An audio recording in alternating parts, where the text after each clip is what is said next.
And I am going to continue my comparison of the northern red oak and the pin oak tree. And what I have here is a fairly large pin oak tree. It's probably a couple feet in diameter. And the bark resembles a white oak or red oak in texture. It has lots of furrows and some flat areas between the furrows. So the pattern is very similar to a red oak, but what I'm noticing on this tree and some of the other ones is the furrows are not as deep. They're nowhere near as deep as the red oak tree. They're maybe only 1/4 to a 1/2 inch below the surface. In the red oak, on a tree this size, the furrows are deeper. But the flat areas between the furrows are very similar. And if you were to fell one of these trees and cut into it, it does resemble red oak. It's in the red oak family. The oak, the wood would have a red color. So they're very similar trees. They're close cousins. And I also have a very good example of the leaves here. The first pin oak I videoed was growing in a small wetland, and the tree wasn't very big, and the leaves weren't really distinctive from the red oak. They were distinct, but these probably are a little bit more what the textbook would show. So you've got some very deep lobes between, or very deep notches between the lobes on the leaf. And they're all like that on these trees. These are larger mature trees.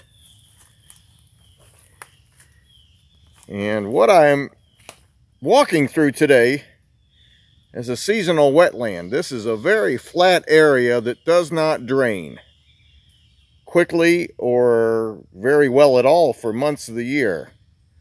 This standing water could have been here for 4 to 6 months in a wet season.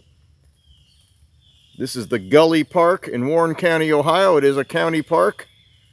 There is a nature trail that goes behind the soccer fields.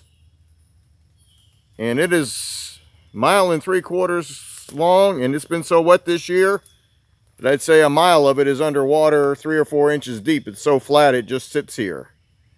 So good place to go if you got the right footwear, or better yet, wait till the dry season gets here. But this is the habitat for a pin oak. A northern red oak would not be growing with its feet wet. And these trees can grow with their feet wet because they do not set roots down very deeply, and they can just kind of live on the surface.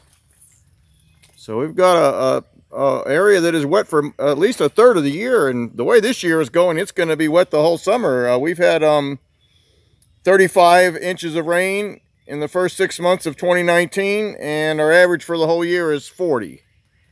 So this is extremely wet area this year, and these trees are adapted to survive in this area. I've also got a real healthy red maple right next to this pin oak. I can do more comparison on that with the sugar maples when I find some better examples of how they look.